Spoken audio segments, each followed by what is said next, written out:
हिमाचल की खबरों में मैं आपके साथ निकिता कश्यप। बुलेटिन की शुरुआत करते हैं। हिमाचल प्रदेश विधानसभा में 12 जून को बाल सत्र का आयोजन किया जाएगा, जहां विश्व बाल श्रम दिवस के अवसर पर डिजिटल बाल मेले द्वारा आयोजित इस सत्र में देश भर के 68 बच्चे राजनीतिक और सामाजिक मुद्दों पर अपनी आवाज सदन के सामने मुखर करेंगे।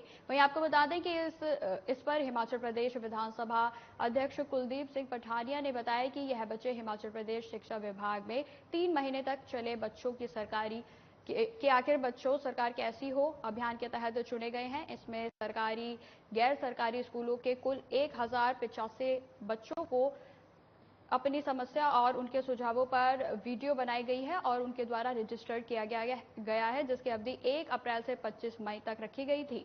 बच्चों की एंट्रीज देश भर के कुल 9 राज्यों से आई है, जिसमें हिमाचल प्रदेश, राजस्थान, पंजाब, उत्तराखंड, उत्तर प्रदेश, दिल्ली, गुजरात, असम, बिहार राज्य हैं।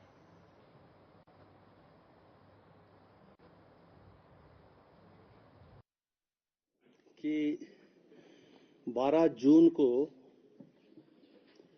हमारा बाल सत्र हिमाचल प्रदेश की विधानसभा में आयोजित होने जा रहा है। इसकी जानकारी है प्रेस को। और ये 12 जून जो है ये अंतर्राष्ट्रीय बाल श्रम दिवस भी है और उसी के उपलक्ष्य में ये बाल विधानसभा के सत्र का आयोजन है। और इस सत्र में देश भर से 68 जो बच्चे चुने जाएंगे वो इसमें हिस्सा लेंगे। और अब ये जो बच्चे आज यहाँ हैं जरूरी नहीं है ये चयनित है। मेरी जो पहली प्राथमिकता रहेगी वो रहेगी कि मैं चाहती हूँ कि सब स्वास्थ्य पे ध्यान दें, क्योंकि अगर कोई स्वस्थ रहेगा तभी उसको विद्या दी जा सकती है, तभी उसको बाकी चीजें दी जा सकती है। तो इसके लिए सबसे पहले तो अब सती माता जी के जो पिता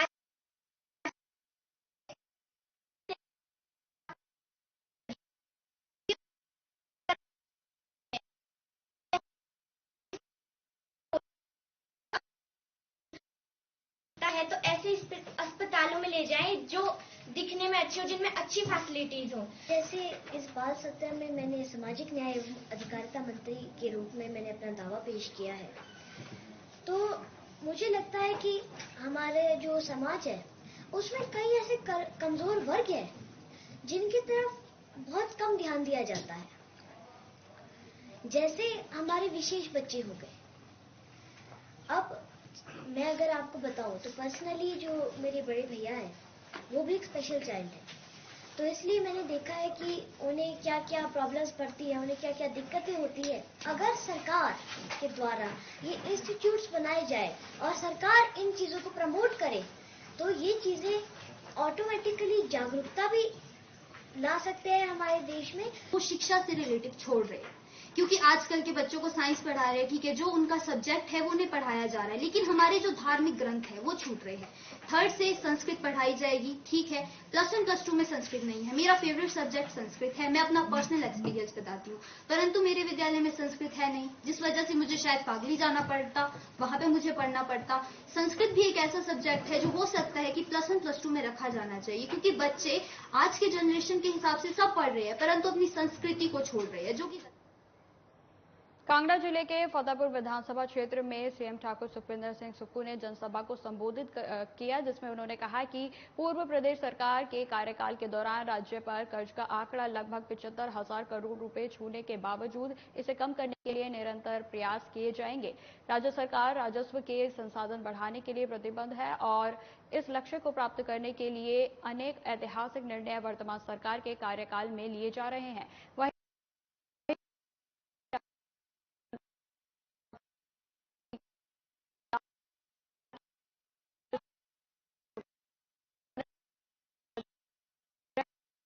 से रॉयल्टी का हिस्सा 30 से 50% तक बढ़ाने की मांग की गई है।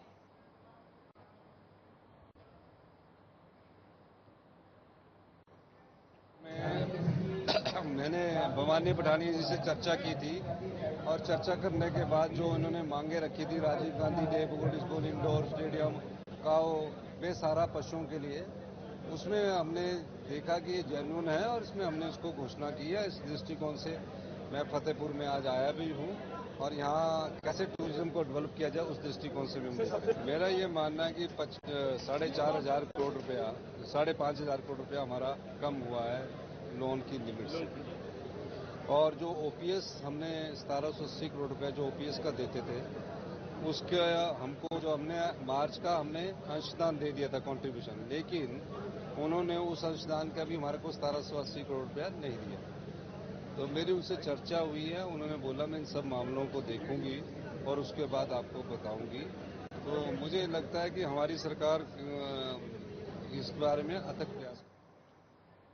मुख्यमंत्री ठाकुर सुखविंदर सिंह सुक्खू ने आज शिमला जिले के टूटू में श्री कामनापूर्ण गौशाला का निरीक्षण किया और इसकी कार्यप्रणाली के संबंध में संचालन समिति से जानकारी हासिल की।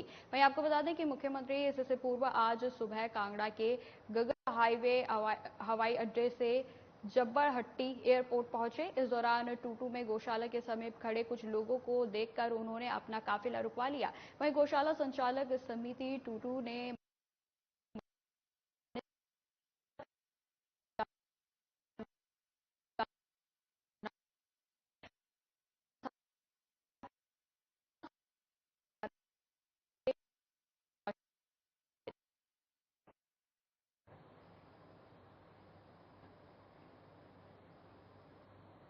नाचन विधानसभा क्षेत्र की कोट पंचायत के नहनू गांव के तनुजा केस के मामले में ग्रामीणों सहित मायके पक्ष का एक प्रतिनिधिमंडल समाज सेवी संस्था ओरिएंटल फाउंडेशन की संस्थापक जबना चौहान की अगुवाई में उपायुक्त मंडी और पुलिस अधीक्षक मंडी से मिला। आपको बता दें, इस प्रतिनिधिमंडल ने तनुजा केस की उच्च स्तरीय जांच पर आत्महत्या की जगह भारतीय दंड संहिता की धारा 302 के तहत हत्या का मामला दर्ज करने की मांग की गई है। वहीं प्रतिनिधिमंडल ने शामिल ग्रामीण महिलाओं ने तनुजा के ससुरालियों, सास, पति और देवर पर तनुजा को दहेज के लिए प्रताड़ित करने और उसके साथ कई बार मारपीट करने जैसे संगीन आरोप लगाए हैं। भारी तादाद में डीसी और एसपी के दरबार में पहुंची महिलाओं ने बताया कि तनुजा बहुत ही होनहार बेटी थी। गरीब परिवार से संबंध रखने वाली इस बेटी की शादी माँ बाप का साया सिर से उड़ जाने के कारण दादा दादी ने महनू गांव में की थी, मगर ससुरालियों ने शादी के कुछ दिन बाद से ही इसे तंग करना और उसके साथ मारपीट करना शुरू कर दिया, जिसकी कई बार पुलिस और महिला आयोग को मृतक तनुजा के द्वारा शिकायत भी दी गई थी।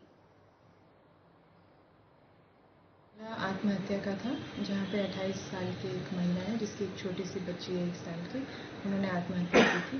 और ये जो डेलीगेशन है ये मायके और ससुराल दोनों की तरफ से आ गया था और इसमें हमने कार्रवाई पहले दिन ही कर दी थी, जिसमें हमने उनकी मदर इन लॉ को और उनके हस्बैंड को हिरासत में ले लिया है। आगे की कार्रवाई फॉरेंसिक साइंस की लैब से जिस तरह की रिपोर्ट्स आएंगी उस प्रकार से हम करेंगे और हम ये इंश्योर करते हैं। केंद्र की मोदी सरकार के 9 वर्ष पूरे होने पर भाजपा ने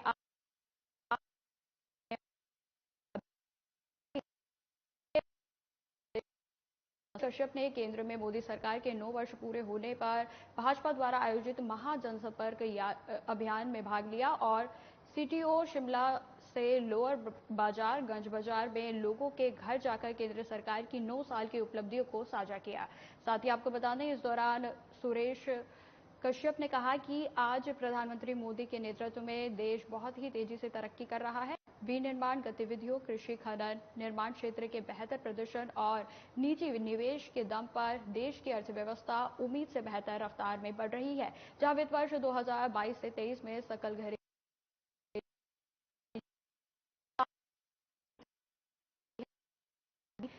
चौथी मनाही में यह 6.1% रही। ऐसा तब हुआ था जब पूरी दुनिया में आर्थिक मंदी की आहट और विकास दर घटने का अनुमान है। पूरे प्रदेश भर में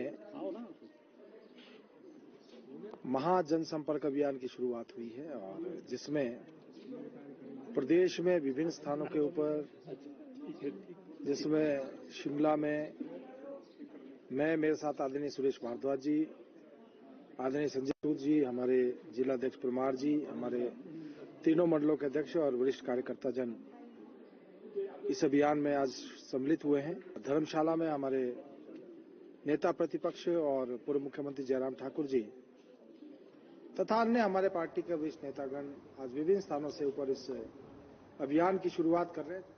जिला कुल्लू की मणिकर्ण घाटी के ग्राम पंचायत बशेरनी के पुलगा गांव में ग्रामीणों की एक विशेष बैठक आयोजित की गई। वहीं बैठक में ग्रामीणों ने लिस्तु नाला में बनाए जा रहे प्रोजेक्ट का विरोध किया। ग्रामीणों ने जिला प्रशासन और प्रोजेक्ट प्रबंधन से मांग रखी है कि लिस्तु नाले में प्रोजेक्ट न बनाया जाए ताकि ग्रामीणों की आर्थिक आस्था से कोई छेड़छाड़ न हो सके।